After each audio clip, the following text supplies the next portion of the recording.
오늘 우리에게 주시는 하나님 말씀은 레위기 19장 1절에서 4절까지입니다.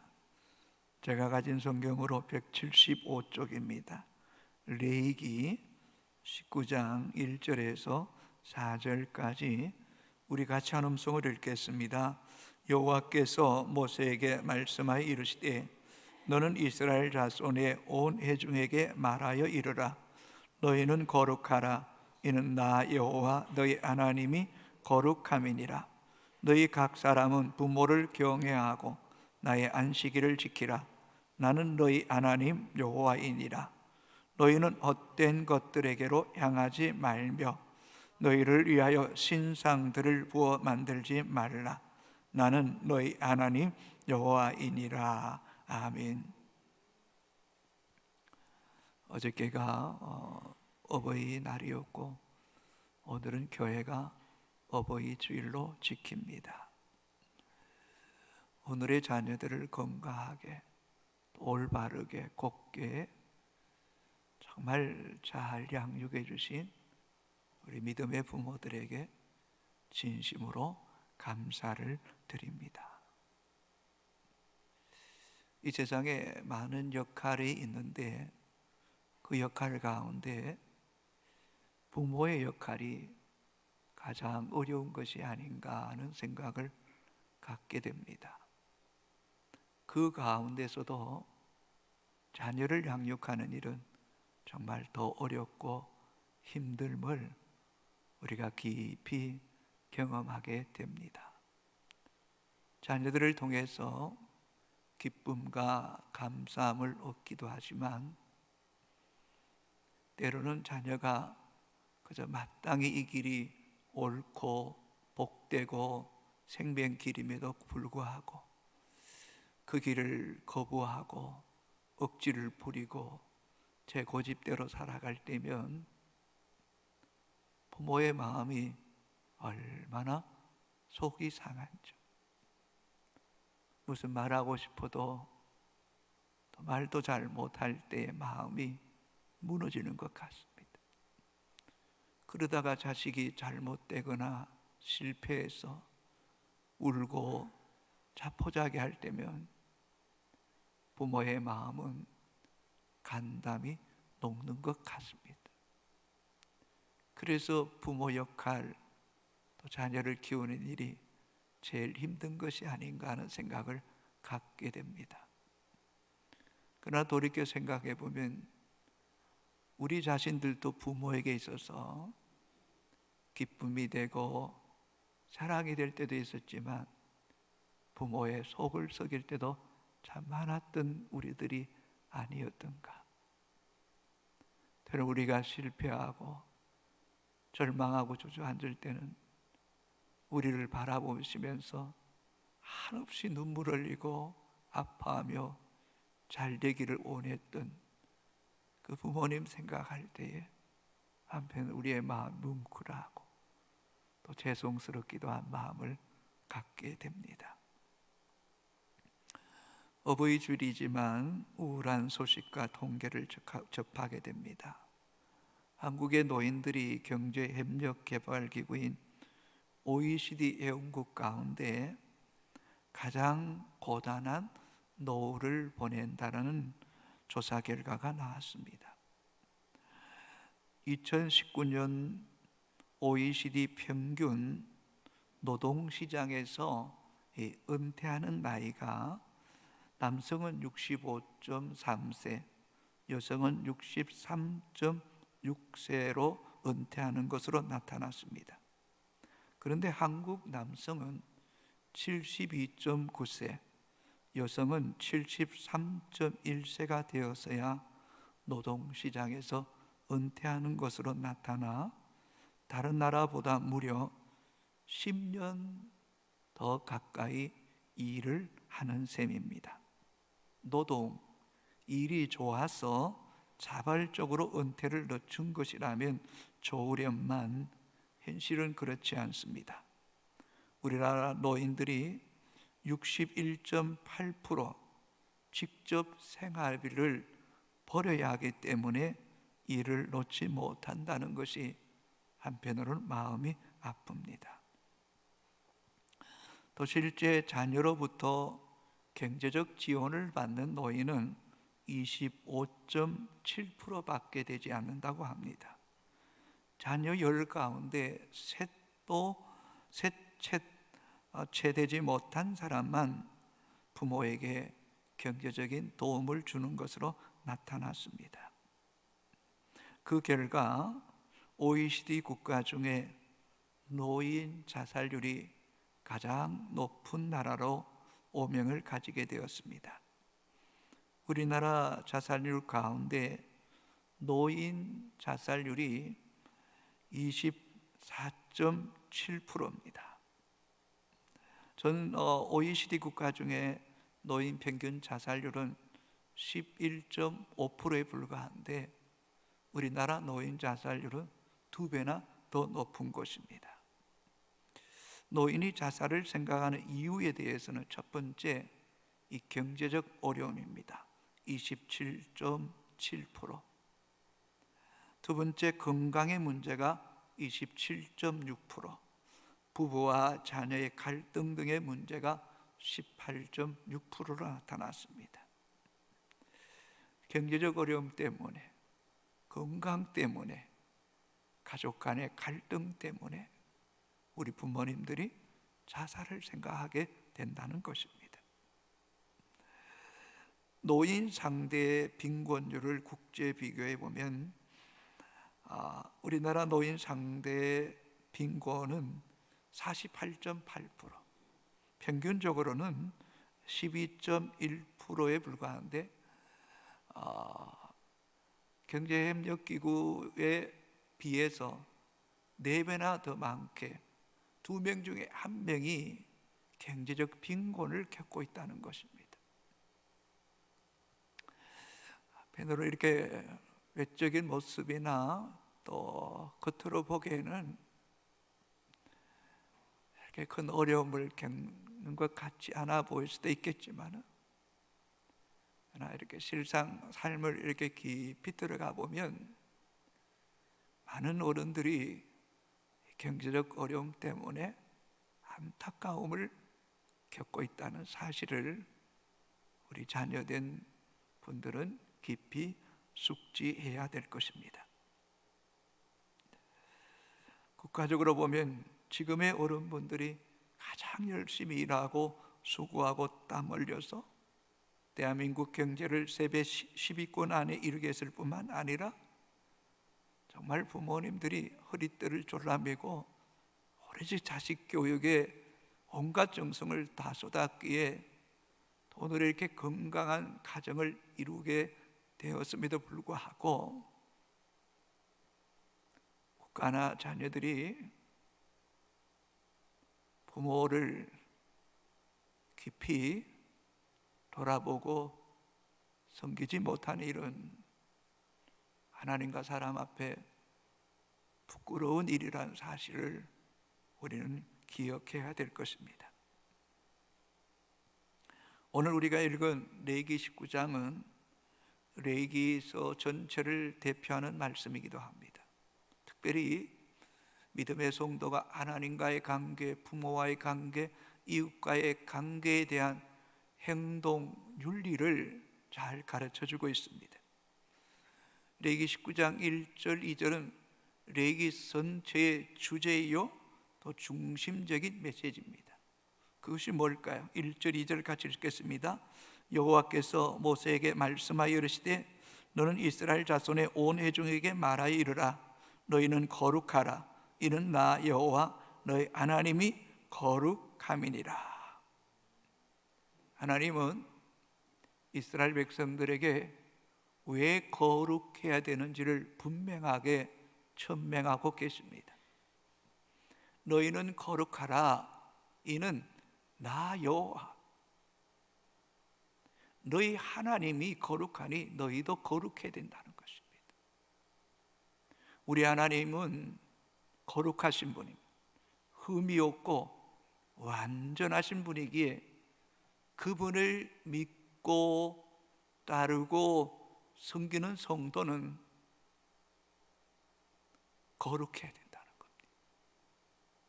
거룩을 생명같이 귀하게 여겨야 된다는 것입니다. 거룩하라는 말은 본질적으로 구별되어야 된다는 거예요. 분리되어야 된다는 거예요. 차별성을 이야기하는 거예요. 하나님을 경외하는 백성과 하나님을 알지 못하는 백성과는 달라야 된다는 거예요. 유일하신 하나님을 섬기는 주의 백성들과 우상과 사단을, 귀신을 쫓아 섬기는 사람들과는 확연하게 구별되어야 된다는 거예요.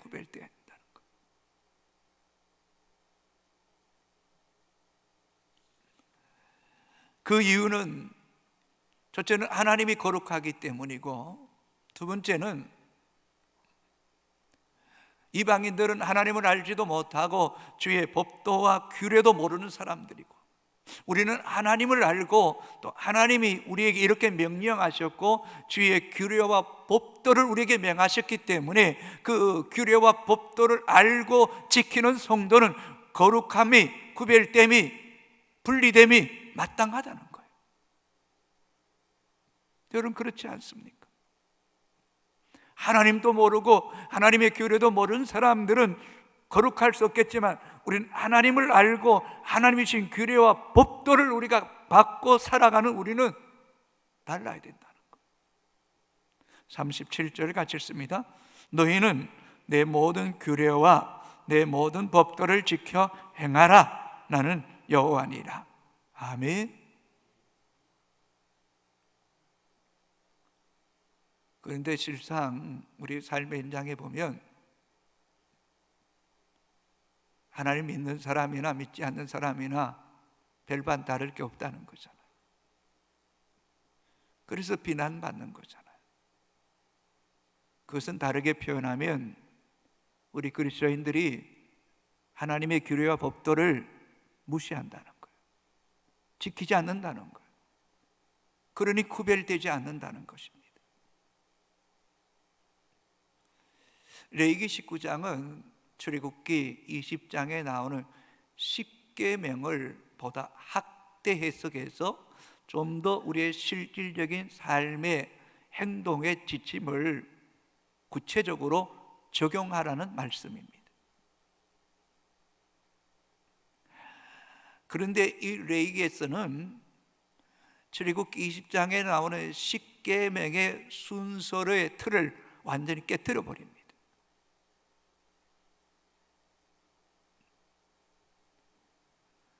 출애굽기 10장에는 너는 나 외에 다른 신을 내게 두지 말고 어떤 우상도 만들지 말라라고 말씀하지 않습니까?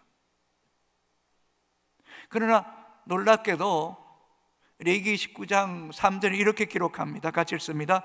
너희 각 사람은 부모를 경외하고 나의 안식일을 지키라. 나는 너희 하나님 여호와니라. 가장 첫 번째 언급하는 것이 너희 각 사람은 부모를 경외하라는 거예요. 어쩌면 보이지 않는 하나님을 섬긴다고 말하지 말고 너희 눈앞에 너희 삶에 실질적으로 피부로 와닿고 늘 대면하고 맛보고 있는 부모를 경외하는 것이 가장 먼저라는 거예요. 그 다음에 안식일을 지키라는 거예요. 그 다음에 헛된 우상을 숭배하지 말고 또 우상을 만들지 말라라고 말합니다.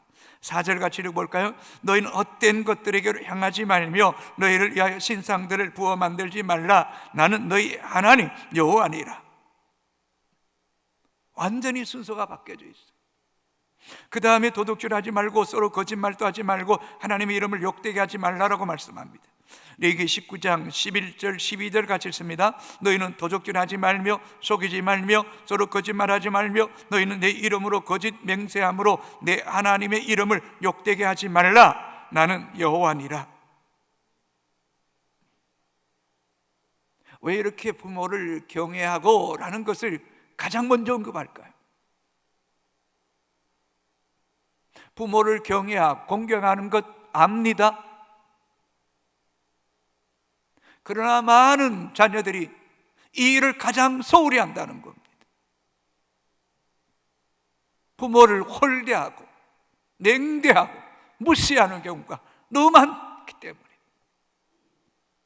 하나님, 보이지 않는 하나님을 섬긴다고 말하지 말고 내 눈앞에 있는 부모를 경외하는 것, 거기서부터 진정한 거룩이 구별된다는 것.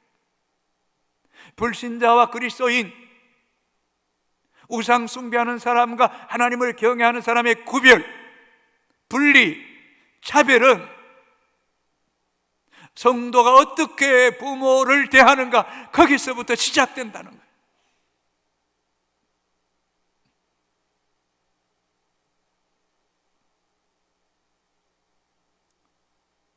사랑하는 여성의 가족 여러분, 부모를 잘 경외함이 없이는 하나님을 경외하는 것도 가증되고 위선일 수 있습니다.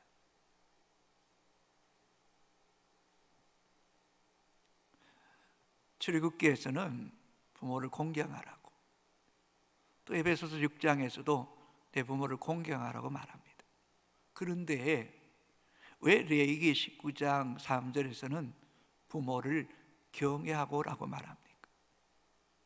공경이라는 말은 카베드, 무겁다, 존중히 여기다, 영화롭게 하다는 뜻이 있습니다. 그러나 이 경외란 말은 공경보다 차원이 더 높고 깊고 훨씬 더 넓습니다. 하나님께 사용하는 단어입니다. 주로 야레라는 단어로 부모는 두려워하고 무서워해야 됩니다.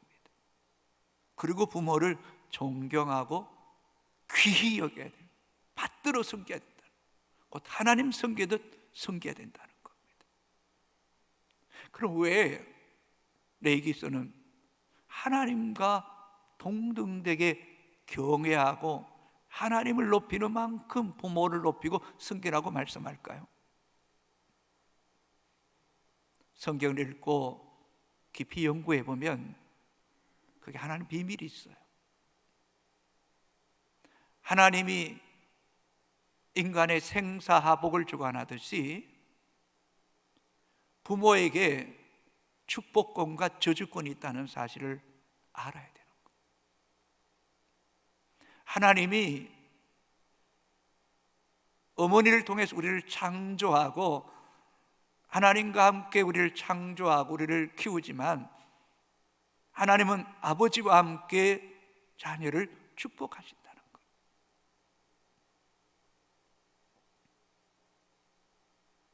그러한 예가 특별히 창세기에 많이 나타납니다. 창세기 6장에서 9장까지 나오는 노아의 이야기. 노아에게 셈, 함, 야벳이 있었습니다. 세 아들이 있었습니다. 창세기 9장에 노아가 방주에서 나와 포도 농사를 짓고 포도를 취하여 포도주를 많이 마시고 취하여 하체를 벗었습니다. 그때 함이 둘째 아들이 그것을 보고 형과 동생에게 아버지 하체 벗은 이야기했습니다. 그때 셈과 야벳은 옷을 가지고 뒷걸음질 쳐 아버지 하체를 가려주었습니다. 그 사실을 안 노아는 셈과 야벳을 축복하고 함을 저주합니다. 그리고 셈의 종이 될 것이라고 했고 또 그렇게 되게 하셨습니다.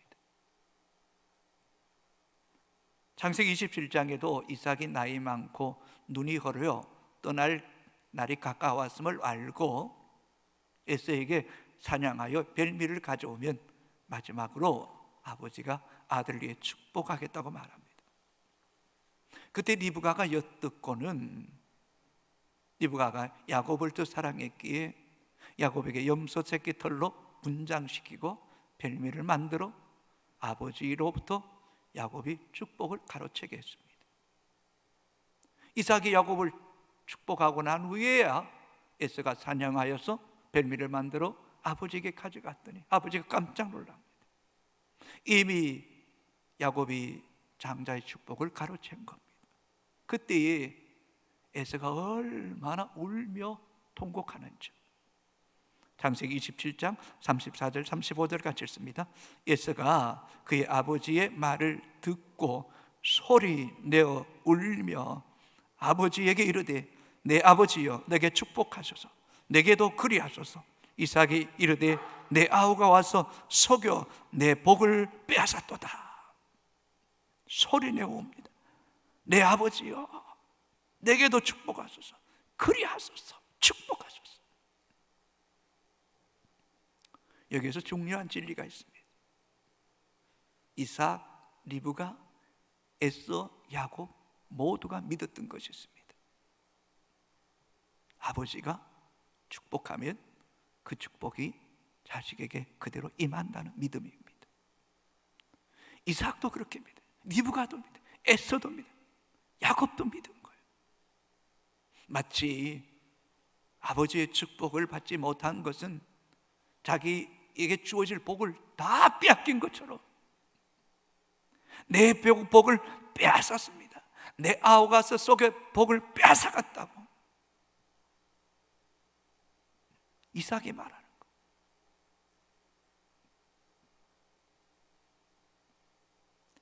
더 놀랍고 귀한 축복의 장면은 창세기 49장입니다.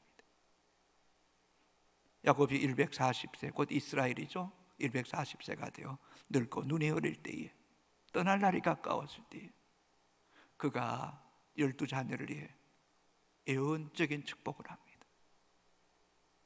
그 애원적 축복의 기도 속에는 그 자손들의 시작과 그 가정의 축복과 저주와 그 자손의 미래의 결말까지를 영적인 눈으로 예언하고 축복합니다. 그런데 그 근거는 그 자녀의 행위와 믿음을 쫓아서 축복한다는 겁니다.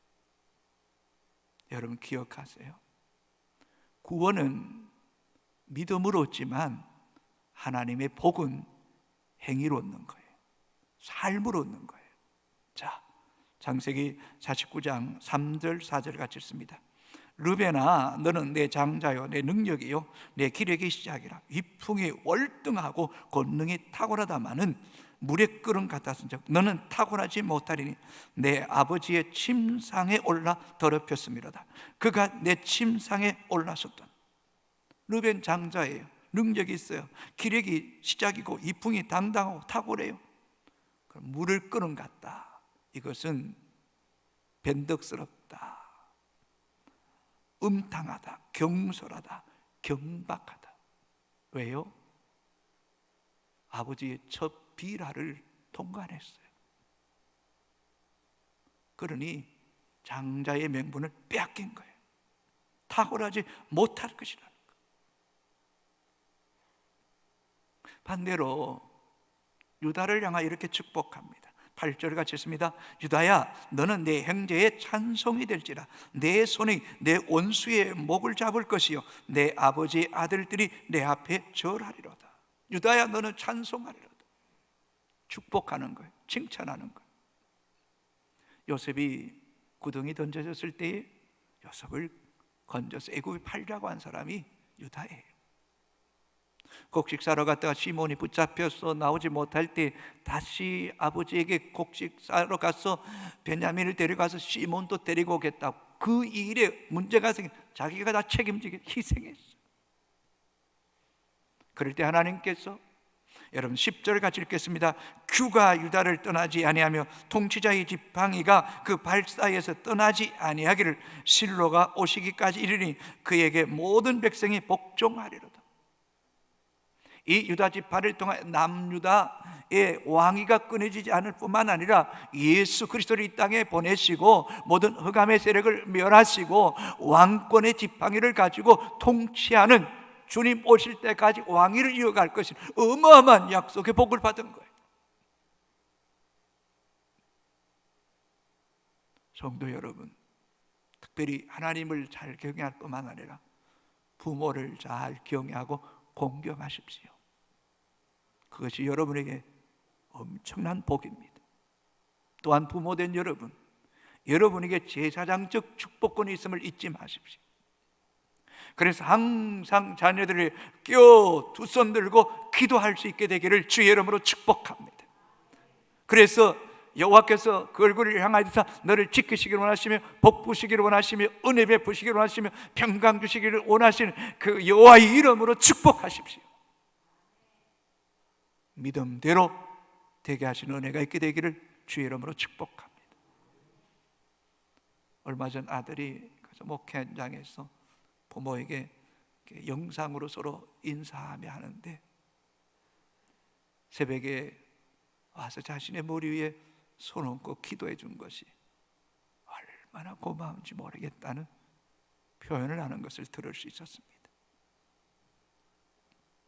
부모를 공경하는 자에게 하나님께서 약속이 있는 계명이라고 말하지 않습니다. 그 약속이 뭡니까? 네가 땅에서 잘 되고 장수하리라고 약속하셨습니다. 에베소서 6장 2절 3절 같이 읽습니다.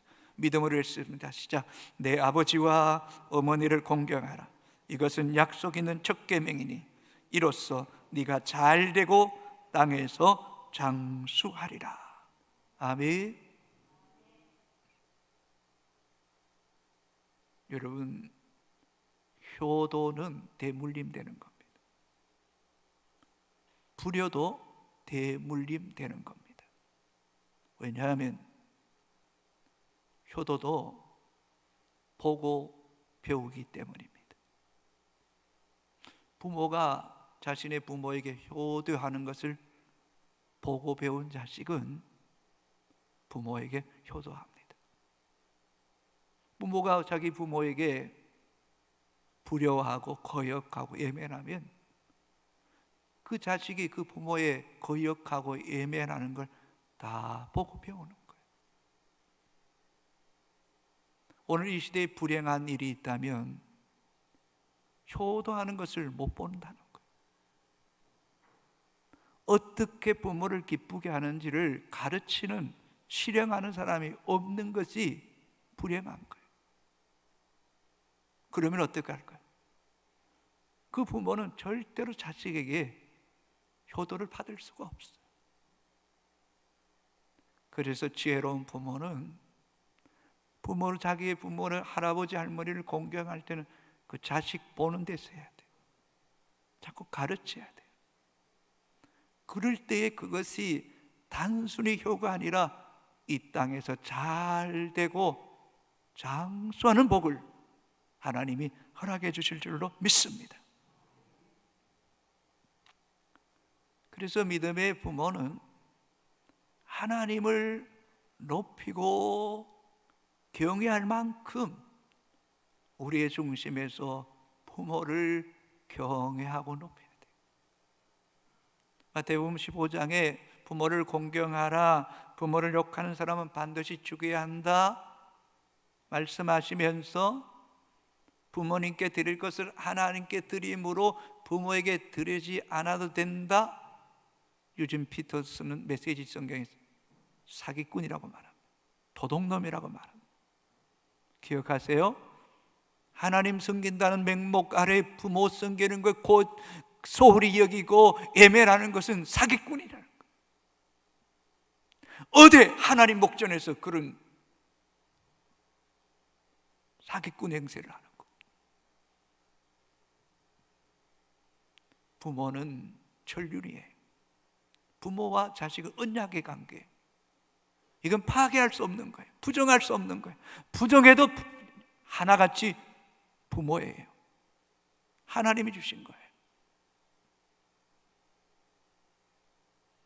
때로는 부모가 그립고 또 뵙고 싶고 한번 보고 나면 위안이 되고 힘이 될 때도 있겠지만 때로는 부모 소리를 듣고 싶지 않을 때도 있고 너무 힘들 때는 부모 손에서 벗어나서 내 마음대로 한번 살아봤으면 좋겠다 할 때도 있을 거예요. 그러나 성경은 뭐라고 말합니까? 요한 1서 4장 20절 같이 읽습니다. 누구든지 하나님을 사랑하노라 하고 그 형제를 미워하면 이는 거짓말하는 자니 보는 바 그 형제를 사랑하지 아니하는 자는 보지 못하는 바 하나님을 사랑할 수 없느니라. 부모를 제대로 사랑하고 섬기지 않고 하나님 사랑한다, 그건 거짓말이라는 거예요. 한편으로 생각하면 그저 하나님은 선하시고 의롭고 자비와 긍휼이 한없으시고 또 우리의 기도를 들으시고 응답해 주시는 거 생각하면 하나님이 참 좋죠. 또 부모에게도 사랑이 있고 늘 자식에게 끝없이 주기를 원하고 자식 잘 되기를 원하지만은 때로는 부모를 이해할 수 없을 때도 있습니다. 부모 때문에 받은 상처로 평생 아파하는 사람도 있습니다. 부모가 마음에 속 들 때도 있지만 부모가 너무 미울 때도 있습니다. 자꾸 병원을 다니고 자꾸 돈이 축이 나고 마이너스가 생기고 끝이 없을 때 했던 말을 같이 하고 또 치매까지 걸리면 자식도 못 알아보고 너 누구니? 그러고 욕을 하고 물건을 집어 던지고 그럴 때 어떻게 해야 되나요?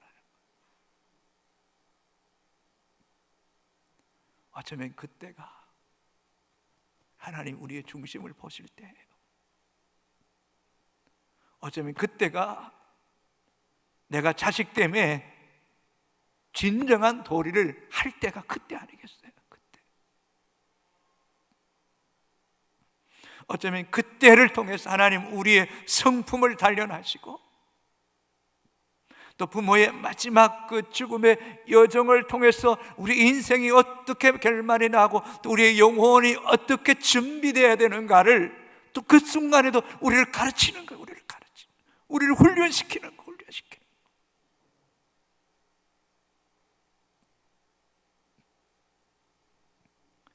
그래서 진짜 자식은 부모가 힘들 때 인간적으로 생각해 보세요.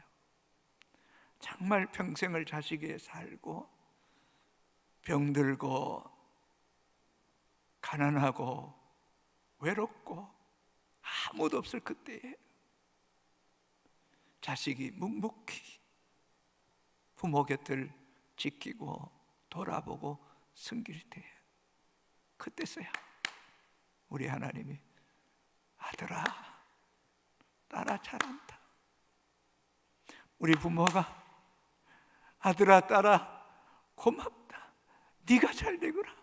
네가 하나님의 약속에 복 받아서 이 땅에서 잘 되고 장수해라 장수해라. 우리 부모가 기쁨으로 영혼으로 성령 안에서 자녀를 마음껏 축복할 수 있는 만큼 우리의 믿음이, 우리의 심성이, 우리의 중심이 부모를 경외할 만큼 공경할 때 하나님이 여러분을 후대하시고 인정해 주시는 은혜가 있게 될 줄로 믿습니다.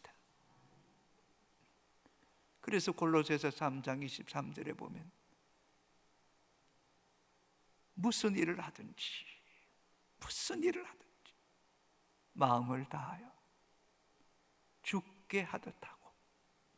죽게 하듯 하고 사람에게 하듯 하지 말라 하셨던 그 말씀, 죽게 하듯 해야 하는 그런 성도가 돼야 돼요. 어머니라는 고운 목사의 시입니다. 어머니, 키 작은 이유를 이제야 알겠습니다. 머리로 모든 짐 이고 다니셨기에.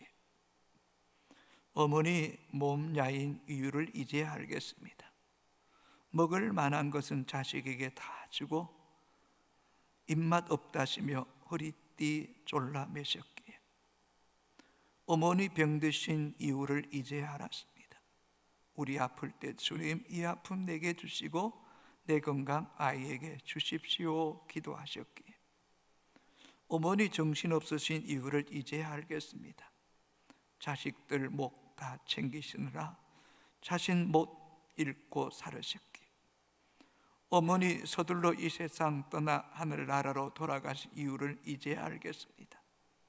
평생 짐지고 사셨기에 행여 우리에게 짐이 되실까봐 이 사랑의 빛 깨닫지도 못하게 사랑만 주고 가셨습니다. 성도 여러분, 부모님 항상 곁에 있는 것 아닙니다. 계실 때 한 번도 돌아보고 잘 섬기십시오. 혹 부모님이 계시지 않는다면 우리 믿음의 성도들이 행제가 아니라서 우애하십시오. 여러분도 부족하겠지만 그저 가족 간에 십자가 지셔서 합평케 하셨던 것처럼 합평케 하십시오. 또 교회 안에 연로하신 어르신이나 이웃의 어르신들을 잘 돌아보고 섬기십시오. 하나님 그것도 기억하시고 우리에게 은혜 베풀어 주실 줄로 믿습니다. 여러분, 부모에게 있어서 가장 큰 보약이 뭘까요? 여러분의 따뜻한 말 한마디. 여러분이 부모를 사랑하고 보듬 안아주고 한 번 더 찾아뵙고 그저 작은 정성이라도 어머니 이것을 생활비로 보태세요 하고 돌아보는 거예요. 그게 보약이에요. 그게 삶의 제일 큰 활력소고 그게 뭐라 그럴까요? 병원 가서 링겔 대 맞는 것보다 자식들의 사랑과 관심이 부모의 마음을 기쁘게 하는 것 아니겠습니까? 그런 차원에서 5가지 한번 생각해 보았습니다. 한번 읽어보겠습니다. 부모님에게 자주 안부 전화를 드립시다. 두 번째, 부모님에게 시간을 내어 넉넉한 마음으로 찾아뵙시다. 이게 참 어려운 것 같아요. 넉넉한 마음으로 좀 찾아가서 한나절 하루라도 있다고 보면 참 그게 잘 안 되는 것 같아요. 부모님 건강 잘 살피고 자주 병원에 모시고 갑시다. 여러분 힘들더라도 매월 생활비 지원합시다. 하나님의 계명을 실천하여 부모를 경외하고 사랑함으로 부모님의 영혼을 구원하는 자녀들이 되기를 주님의 이름으로 축복합니다. 축복합니다. 그래서 여러분, 부모님들이 여러분의 생각하면 우리 아들 우리 딸 참 귀하다, 내가 축복해야지 하는 두 손으로 마음껏 축복받는 그런 효성의 가족들 되기를 주의 이름으로 축복합니다.